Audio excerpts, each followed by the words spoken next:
The sword has to be held in a certain way. The grip needs to be firm, but not tight.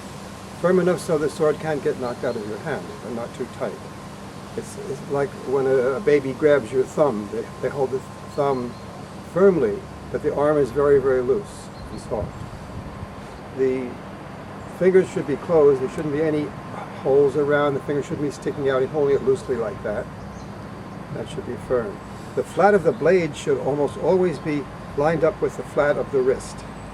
So that, in other words, we don't do this, which takes away that lineup. Takes that lineup away. When the sword stretches out for thrusting, that's changed a little bit like that.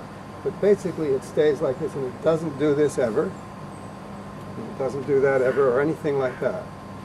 One of the reasons for that is what you want to do is exercise the shoulder. The shoulder is where the sword is doing all of its manipulation from, all of its management from. If you change the grip, then the shoulder doesn't get the benefit of that motion. So when the arm turns, this is what's going to be turning it.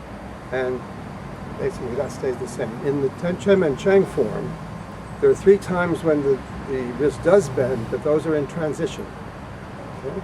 Now the way the sword itself moves, it moves from our center and on its center. So its center is usually somewhere around here. So when the sword moves, it moves very easily that way.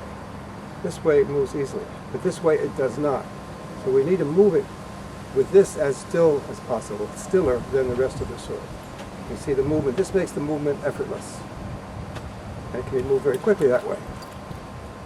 And if the sword were heavy, and when you move it very fast, if you move it this way, it would take a lot of muscular activity. Whereas when you move it correctly, it doesn't. It's moving from the center. And the sword stays in front of the center most of the time. See, when I turn the sword with me. I turn separately. It isn't like this. It's like this. Turning from the center, this stays mostly in front of my body, as you see. Like that. The sword stays in front of the body, in front of the dantian. As you can see, if I hold my hand there, I'm still doing the same thing. So if we don't do this, the arm does not move by itself. It moves here. Okay. Do it fast. And add a little grace note.